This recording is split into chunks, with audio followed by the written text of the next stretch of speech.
আমরা বাসায় হচ্ছে তিনজন মানুষ। মাম্মা, পাপ্পা অ্যান্ড ওমর। এই তিনজনের মধ্যে এই পপকর্নগুলো আমাদের এখন আছে। এই পপকর্নগুলো এখন আমাদের কিভাবে খাওয়া উচিত পাপ্পা বলেন তো? জোরে বলেন একটু। তিন ভাগ করে। তিন ভাগ করে? তিন ভাগ কিভাবে করে পাপা? এই যে এভাবে করে সব এক জায়গায় করে ফেলে, এভাবে করে তিন ভাগ করে? তাহলে কিভাবে করে করে পাপা? আসেন তো কাছে এসে। হুম হুম হুম তাহলে আসেন তো তিন ভাগ করি। কিভাবে করে? এটা এক ভাগ, এটা আরেক ভাগ,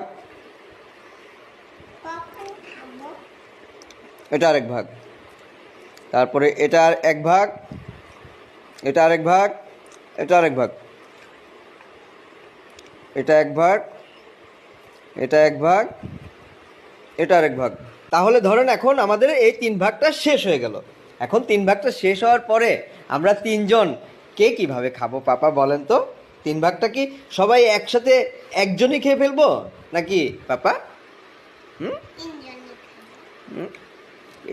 মানে আপনি কি এটা এটা এটা একাই খেয়ে ফেলবেন? তাহলে এটা এটা এটা একাই কি আমি খেয়ে ফেলবো আমি? হ্যাঁ, তাহলে এটা এটা এটা তিনটা একসাথে কি মাম্মা খেয়ে ফেলতে পারবে? তাহলে কিভাবে খেতে হবে?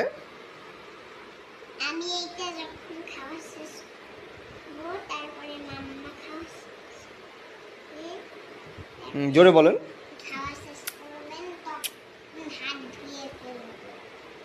হুম আরেকটা। আরেকটা। আরেকটা কি?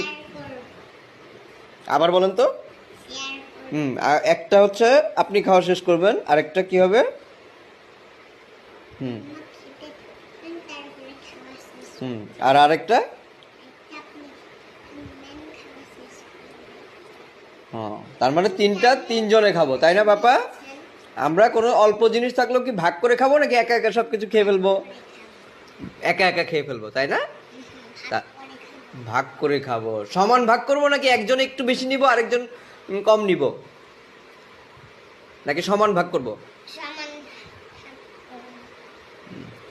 ঠিক আছে, ওকে ওকে। তাহলে বলেন যে সবাই সমান ভাগে ভাগ করে খাবেন। কেউ বেশি কেউ কম খাবেন না।